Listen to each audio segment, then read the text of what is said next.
Hello everyone, welcome to Nisha knowledge. अपनी NCERT series को आगे बढ़ाते हुए हमने क्लास 8 कवर कर लिया ज्योग्राफी बुक से। आज हम क्लास 9 स्टार्ट करेंगे जिसका चैप्टर 1 होगा इंडिया। इंडिया की साइज के बारे में जानेंगे, क्या लोकेशन है इंडिया की पूरे वर्ल्ड में, एरिया के हिसाब से कौन से नंबर पे आती है, तो ये सारी चीजें इस चैप्टर में जानेंगे। प्रीवियस चैप्टर नहीं देखे तो सारे अपलोड कर देंगे, आप चैनल पे जाके विजिट कर सकते हैं, प्लेलिस्ट में आप सारे चैप्टर्स देख सकते हैं। कोई भी डाउट आता तो कमेंट करके जरूर पूछिएगा। स्टार्ट करते हैं अपना चैप्टर। लाइक शेयर सब्सक्राइब जरूर कीजिएगा वीडियो को, बेल आइकन को प्रेस करके रखें ताकि आपको सारी वीडियोस टाइम टू टाइम मिलती रहे। India is one of the ancient civilization in the world. India पूरे वर्ल्ड में एंशिएंट सिविलाइजेशन है। आप क्या देखेंगे, हमने प्रीवियस चैप्टर में पढ़ा था कि हमारे जो इंडिया वो हड़प्पन टाइम से किस तरह से इमर्ज हुई है, क्या क्या वहाँ पे एक्टिविटीज की जाती थी, कितनी अच्छी वहाँ पे इकोनॉमिक कंडीशन थी लोगों की। ये सारी चीजें हम हिस्ट्री के चैप्टर्स में पढ़ चुके हैं। It has move forward displaying remarkable progress in the field of agriculture, industry, technology. Overall हमने किस तरह से time to time economic development किया है। India has also contributed significantly to the making of world history. World की history को बनाने में भी इंडिया का बहुत बड़ा योगदान रहा। किस तरह से वर्ल्ड वॉर हुई, किस तरह से इंडिया ने अपने आप को गुलामी से यहाँ के लोगों ने छुड़ाया अंग्रेजों से, किस तरह से जो ट्रेड होता था एंशिएंट टाइम में, वैदिक कल्चर, किस तरह से जो रामायण महाभारत है पूरे वर्ल्ड में आज पढ़े जाते हैं, किस तरह से वो एक जगह से दूसरी जगह पहुंचे। तो ये भी इंडिया का एक पार्ट बताता है, एक रोल बताता है जो पूरे वर्ल्ड की हिस्ट्री में है। लोकेशन क्या है इंडिया की? इंडिया एक वास्ट कंट्री है जो कि नॉर्दर्न हेमिस्फीयर में लाई करता है, जो कि 8 डिग्री 4 नॉर्थ से 37 डिग्री 6 नॉर्थ लॉन्गिट्यूड्स के बीच में ये बिलोंग करता है। 68 डिग्री 7 ईस्ट से 97 डिग्री 25 ईस्ट में ये वर्ल्ड में लाई करता है। जैसे कि आप देख सकते हैं कि इंडिया आपको नॉर्थ ईस्ट में आपको दिखाई देगा वर्ल्ड के मैप में। ये देखिए, ये नॉर्थ पार्ट है, ये साउथ, ये ईस्ट होता है, ये वेस्ट। तो ये वाले जो पूरी जो लोकेशन है ये है नॉर्थ ईस्ट में। ट्रॉपिक ऑफ कैंसर इंडिया को दो पार्ट्स में डिवाइड करती है 23 डिग्री 30 नॉर्थ से। इंडिया के साउथ ईस्ट में और साउथ वेस्ट में क्या है, अंडमान निकोबार आइलैंड है और लक्षद्वीप आइलैंड है, जो कि बे ऑफ बंगाल और अरेबियन सी में पड़ते हैं। Indira point southern most part है इंडिया का, जो कि 2004 की सुनामी में डूब गया था। ये लोकेशन देखते हैं कहाँ है, तो ये एक मैप है। पूरा चैप्टर हम इसी के थ्रू पढ़ेंगे। ये सबसे बेस्ट मैप यहाँ पे दिया है इंडिया के बारे में बताने के लिए। तो ईस्ट से वेस्ट आप देखेंगे 2933 किलोमीटर का एरिया है, और जब आप नॉर्थ से साउथ की तरफ देखेंगे तो 3214 किलोमीटर का टोटल एरिया है। ये ट्रॉपिक ऑफ कैंसर है जो इंडिया को दो पार्ट में डिवाइड कर रही है। ये इंडिया की नेबरिंग कंट्रीज है, पाकिस्तान, चाइना, नेपाल, भूटान, बांग्लादेश, म्यांमार, और नीचे ये श्रीलंका। ये स्टैंडर्ड ऑफ मेरिडियन है जिसके हिसाब से टाइम यहाँ पे मेजर किया जाता है। आप देखेंगे जो वेस्ट है और जो ईस्ट है यहाँ पर 2 घंटे का वेरिएशन आता है। ये वेरिएशन क्यों होता है? देखिए, जो अर्थ है वो 360 डिग्री पे रोटेट करती है, एक दिन में पूरा चक्कर लगाती है। 360 डिग्री रोटेट करने का मतलब है 1 घंटे में 15 डिग्री घूमना, ठीक है। और जब यहाँ से यहाँ इस तरफ से जब वो रोटेट होती है तो यहाँ पे 2 डिग्री वो घूमेगी, मतलब 2 घंटे यहाँ पे फर्क आ जाता है। और ये कौन सी जगह है जहाँ पे फर्क आता है वो चैप्टर में थोड़ा सा रीड करते हैं। लैंडमार्क जो है इंडिया का वो है 3.28 मिलियन स्क्वायर किलोमीटर। इंडिया का जो टोटल परसेंटेज है पूरे वर्ल्ड में 2.4% ज्योग्राफिकल एरिया पूरे वर्ल्ड में से इंडिया का मिलता है। इंडिया 7th लार्जेस्ट कंट्री है एरिया के हिसाब से, और इसकी जो लैंड बाउंड्री है जिसमें हम मेनलैंड जो है अंडमान निकोबार की जो लैंड है और लक्षद्वीप की जो लैंड है जब इंक्लूड करते हैं, जितनी भी कोस्ट लाइन है उसको भी यहाँ पे ऐड करते हैं, तो 15,200 किलोमीटर ये टोटल लेंथ आती है। इंडिया के नॉर्थ में यंग फोल्ड माउंटेन मिलते हैं जिसको हम हिमालय भी बोलते हैं, जो कि नॉर्थ वेस्ट से नॉर्थ ईस्ट तक फैले हुए हैं। साउथ में 22 डिग्री नॉर्थ लैटिट्यूड्स पे ये टेपर हो जाते हैं। साउथ में इंडियन ओशन मिलेंगे जिनके नाम है अरेबियन सी और बे ऑफ बंगाल ईस्ट में, मतलब इंडिया के वेस्ट में आपको मिलेगा अरेबियन सी और ईस्ट में मिलेगा बे ऑफ बंगाल, और बाकी आप जो देखेंगे पूरा ओशन होगा इंडियन ओशन। इंडियन ओशन का जो नाम रखा गया है वो इंडिया के ऊपर ही रखा गया। सबसे ज्यादा जो लैंड बाउंड्री इंडियन ओशन पे लगती है वो इंडिया की है, जिसकी वजह से इसका नाम इंडियन ओशन भी रखा गया। तो गुजरात से अरुणाचल प्रदेश में 2 घंटे का वेरिएशन आता है। वो किस तरह से आता है वो हमने अभी देखा। तो स्टैंडर्ड ऑफ मेरिडियन के टाइम से अगर देखते हैं तो 2 घंटे का वेरिएशन आता है, इंस्टेड पूरे इंडिया का एक ही टाइम रखा जाता है। स्टैंडर्ड ऑफ मेरिडियन मिर्जापुर से गुजरती है, उत्तर प्रदेश में है जो। अब देखते हैं India and the world. Indian landmass has a central location between the east and the west Asia। तो जो इंडिया की पोजीशन है सेंट्रल में पड़ती है ईस्ट और वेस्ट एशिया के। इंडिया की जो पोजीशन है वो सबसे ज्यादा अच्छी मानी जाती है, जिससे उसका एक्सेस ईस्ट और वेस्ट वाली कंट्रीज से बहुत अच्छा हो जाता है और वो इंपोर्ट और एक्सपोर्ट अच्छे से कर पाता है, ट्रेड एक्टिविटीज बहुत अच्छे से हो पाती है। India is southward extension of Asian continent.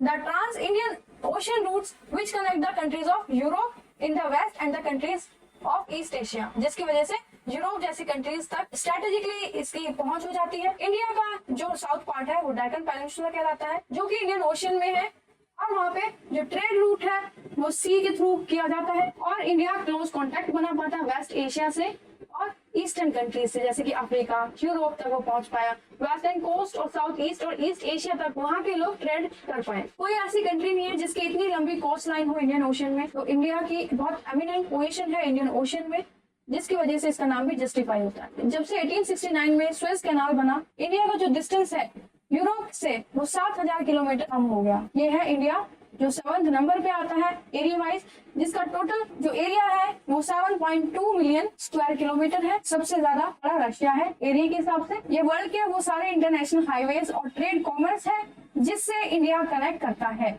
अपने ईस्टर्न कंट्रीज को और वेस्टर्न कंट्रीज को। पाकिस्तान के रीजन एक्वायर करने की वजह से यहाँ से जो डायरेक्ट वो ट्रेड कर सकता था यूरोप के साथ, वो खत्म हो जाता है, इसलिए इंडिया को यहाँ से घूम के जाना पड़ता है। ये है वो स्वेज कैनाल, जिसके खुलने की वजह से इंडिया की जो पहुंच है यूरोप तक, वो ट्रेवल रूट कम हो गया है। जब तक ये कैनाल नहीं था तब तक यहाँ के जो लोग थे वो ब्लैक सी से रेड सी तक नहीं पहुंच पाते थे। ये ब्लैक सी है, इसके खुलने की वजह से ये ट्रेड रूट पूरा सीधा हो गया। सी रूट के थ्रू यहाँ पे ट्रेड होता है। आगे देखते हैं, जो रेड वाले जो दिखाए हुए हैं ये सारे एयर रूट्स हैं, और जो ब्लू वाले ये सारे सी रूट्स हैं। इंडिया की जो पोजीशन है वो इस तरह से है कि अगर यहाँ से कोई सामान पहुंचेगा यहाँ तक तो बीच में इंडिया पड़ेगा, और यहाँ से कुछ यहाँ से पहुंचाना होगा तो बीच में इंडिया पड़ेगा, जिससे इसकी जो ट्रेड की एक्टिविटीज है उसमें भी इंक्रीज होता है। इंडिया का जो कॉन्टेक्ट है वर्ल्ड से वो बहुत पुराना है, लेकिन जो इसके रिलेशनशिप है वो पहले लैंड रूट से ज्यादा हुआ करते थे, जिसका एक एग्जांपल है silk route. The various passes across the mountains, बहुत सारे पासेज, बहुत सारे जो रूट है वो माउंटेन्स के बीच में से बनाए गए। जो माउंटेन के जो पासेज है बीच में, उसमें से ट्रेवल होता है, वहाँ पे रोड्स बनाए गए। तो एंशिएंट टाइम्स वहां से ट्रेवल किया जा रहा है, लोगों का आना जाना हो रहा है, क्योंकि पहले ओशंस इतने एक्सप्लोर नहीं किए गए थे, शिप्स इतने नहीं थे, तो ओशन रिस्ट्रिक्ट करता था एक कंट्री से दूसरी कंट्री जाने में, तो ज्यादा जो ट्रैवल होता था वो लैंड रूट से ही हुआ करता था। This routes have contributed in the exchange of ideas, ideas का एक्सचेंज हुआ इन रूट्स के थ्रू, कमोडिटीज का ट्रैवल हुआ एक जगह से दूसरी जगह। उपनिषद, रामायण, पंचतंत्र ये एक जगह से दूसरी जगह पहुंचे। डेसिमल का जो सिस्टम था वो पूरे वर्ल्ड में जाने लगा। जो स्पाइसेस थे, मशीन थे, जो और मर्चेंट्स थे वो इन्हीं रूट से आया जाया करते थे। जो इन्फ्लुएंस था ग्रीक स्कल्पचर्स का, आर्किटेक्चर स्टाइल जो एक जगह से दूसरी जगह जो ट्रैवल हुए, जैसे डोम बनना, मीनारे बनना वेस्ट एशिया से, और जो अलग अलग कंट्रीज के पार्ट में ये पहुंचा, ये इन्हीं रूट्स के थ्रू पहुंचा। इंडिया के नेबर्स के बारे में जानेंगे। इंडिया एक इंपॉर्टेंट स्ट्रेटेजिक पोजीशन एक्वायर करता है साउथ एशिया में। इंडिया में 29 स्टेट्स और 7 यूटीज है। ये नया डाटा है।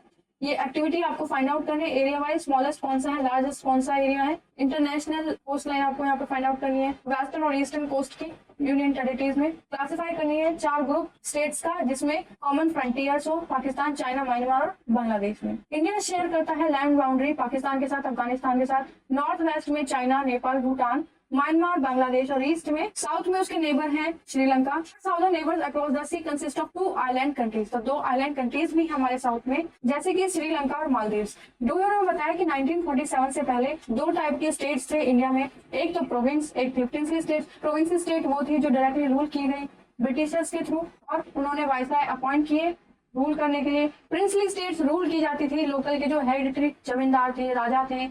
ये है इंडिया, इंडिया के सारे स्टेट्स, इंडिया की नेबरिंग कंट्रीज, इनके सारे नाम आपको याद होने चाहिए। जो आपको डॉटेड लाइन दी है वो स्टेट बाउंड्री है, और जो आपकी सीधी लाइंस हैं वो इंटरनेशनल बाउंड्रीज हैं। लक्षद्वीप आइलैंड, अंडमान और निकोबार आइलैंड भी इंडिया में ही आते हैं। श्रीलंका सेपरेट होता है इंडिया से एक नैरो चैनल से, जिसको हम पाक स्टेट बोलते हैं, जो गल्फ ऑफ मन्नार में पड़ता है। मालदीव आइलैंड सिचुएटेड है साउथ में, लक्षद्वीप के बिल्कुल साउथ में मालदीव्स पड़ता है। ये देखिए, India has strong geographical and historical link with the neighbours.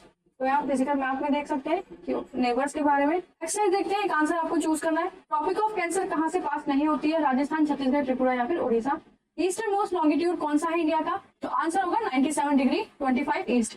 Uttarakhand, Uttar Pradesh, Bihar, West Bengal and Sikkim have common frontier with, answer होगा नेपाल। अगर आप तारावती तक जाते हैं वेकेशंस में, कौन से आप यूटी से गुजरेंगे, तो आंसर होगा Lakshadweep. My friend हेल्स from a country which does not share land boundary with India, कौन सी ऐसी कंट्री है जो इंडिया के साथ इनमें से लैंड बाउंड्री शेयर नहीं करती, तो आंसर है तजिकिस्तान। आंसर द फॉलोइंग देखते हैं, उन ग्रुप का नाम बताना है अरेबियन सी में जो लाई करते हैं, उन कंट्रीज का जो इंडिया से बड़े हैं। उन ग्रुप ऑफ आइलैंड्स का नाम बताना है जो अरेबियन सी में है, जैसे कि लक्षद्वीप आइलैंड। कौन सी ऐसी कंट्री है जो इंडिया से बड़ी है, जो यूएसए, कनाडा, रशिया, ये सारे एग्जांपल्स आप बताएंगे। बाकी जो 6 कंट्रीज है उनके नाम यहाँ पे बताएंगे आप।